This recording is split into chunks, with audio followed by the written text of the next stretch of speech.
अस्सलाम वालेकुम। यहाँ पर मैं लेकर आया हूँ आप लोगों के लिए डिफेक्ट ऑफ बोहर्स मॉडल। ठीक है, लास्ट जो लेक्चर था वो थे एडवांटेज। बोहर्स मॉडल के अंदर क्या क्या एडवांटेजेस थे हमारे पास। अच्छा, अब इसमें क्या है, बोहर्स मॉडल ने क्या क्या डिफेक्ट बयान किए थे कि जिसको जो है वो दूसरे साइंटिस्ट ने आकर फिर एक्सप्लेन किया। तो वो डिफेक्ट क्या क्या थे।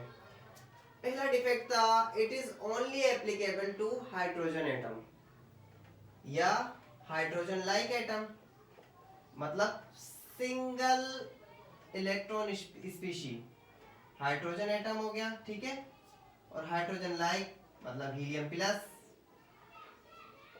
लिथियम 2 प्लस, इस तरीके के जो एलिमेंट्स थे उन पे एप्लीकेबल था ये बोहर्स एटॉमिक मॉडल। मतलब क्या है कि अगर इसके आगे एक लाइन और लिख दूं मैं, इस ड्रॉबैक के आगे एक लाइन और लिख देता हूं, क्या, सिंगल इलेक्ट्रॉन सिस्टम। ठीक है, it is applicable to single electronic system, जिसके अंदर एक इलेक्ट्रॉन हो उस पर ये एप्लीकेबल है। पहला ये इसका डिफेक्ट था। दूसरा डिफेक्ट क्या था, दूसरा बोलता है कि भाई electron revolve in single plane.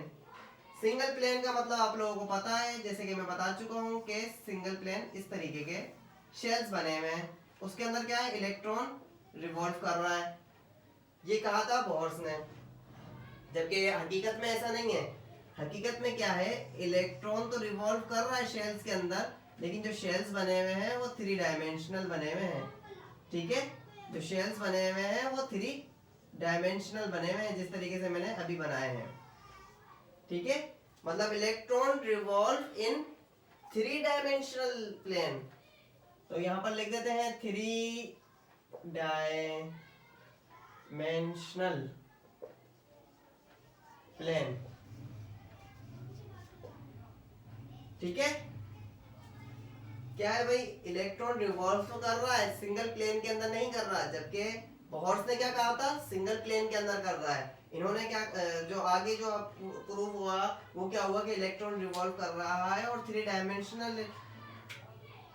Dimensional space में रिवॉल्व कर रहा है, पॉजिटिव और न्यूट्रॉन दोनों है। ठीक है, अच्छा भाई,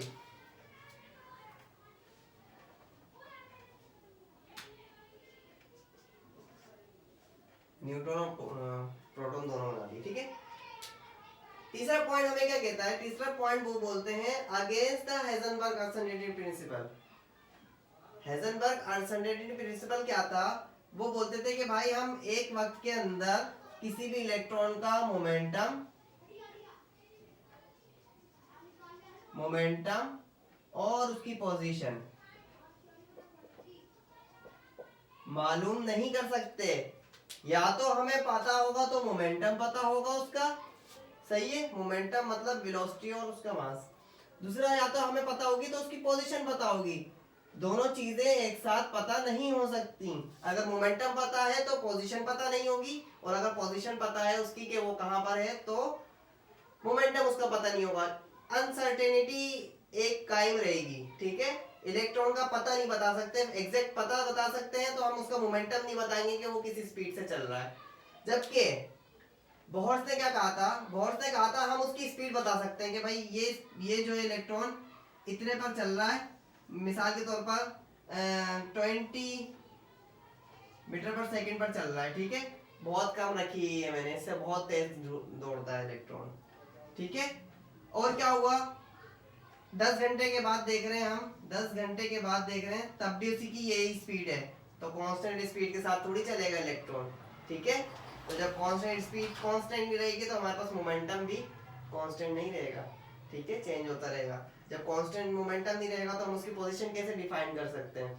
तो इस तरीके से जो है वो बोहर्स का मॉडल यहाँ पर फेल हुआ, कि उन्होंने कहा कि अगेंस्ट द अनसर्टेनिटी प्रिंसिपल हो गया, वो against the Heisenberg uncertainty principle हो गया। अच्छा, हाइजेनबर्ग को इसी अनसर्टेनिटी ऑफ इलेक्ट्रॉन बयान करने पर ही नोबेल प्राइज मिला। ठीक है, तो वो आप लोग आगे पढ़ेंगे हेजनबर्ग जब अनसर्टेनिटी प्रिंसिपल आप डिटेल में पढ़ेंगे। अभी हम पढ़ रहे हैं सिर्फ defect of Bohr's atomic model. तीसरी चीज उन्होंने बोला कि इलेक्ट्रॉन रखता है सिर्फ पार्टिकल नेचर। इलेक्ट्रॉन सिर्फ क्या रखता है, पार्टिकल नेचर रखता है। इलेक्ट्रॉन मतलब क्या है, सिर्फ एक पार्टिकल है, वेव नहीं है।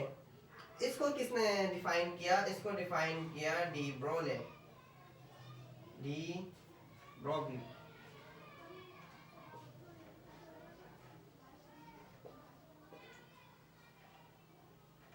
अच्छा भाई, कोई स्पेलिंग का मिस्टेक हो तो छोड़ दीजिएगा।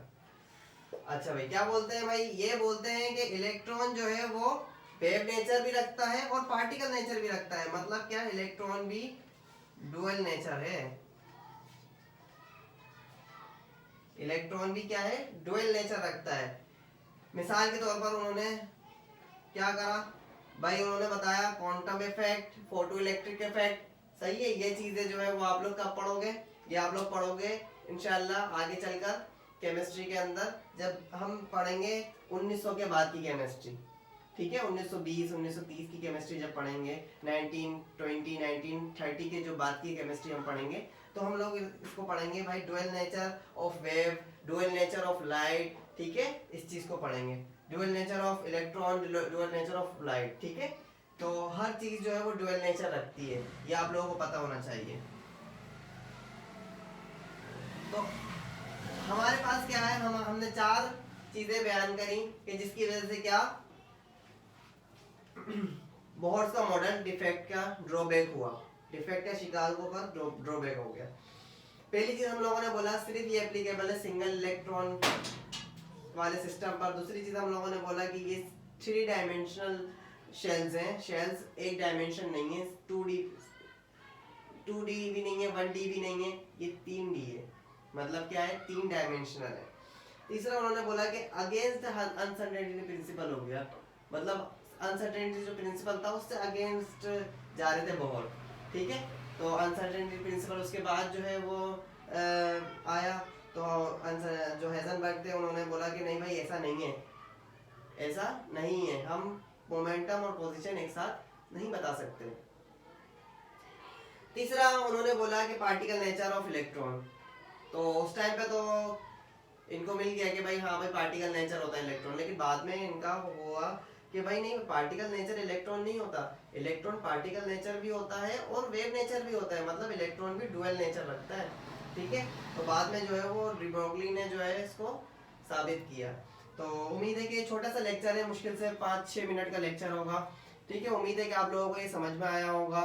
और ये छोटे छोटे लेक्चर बनाने का मकसद इस वजह से है कि आप लोग कहीं पर भी बैठकर इसको आराम से देख सकते हैं, छोटे छोटे लेक्चर्स को डाउनलोड भी कर सकते हैं। ठीक है, तो वीडियो को लाइक करिएगा, अच्छी लगी हो तो, अगर समझ में ना आया हो तो दोबारा देख सकते हैं। ठीक है, वीडियो को लाइक करें, चैनल को सब्सक्राइब करें और वीडियो को शेयर कीजिएगा।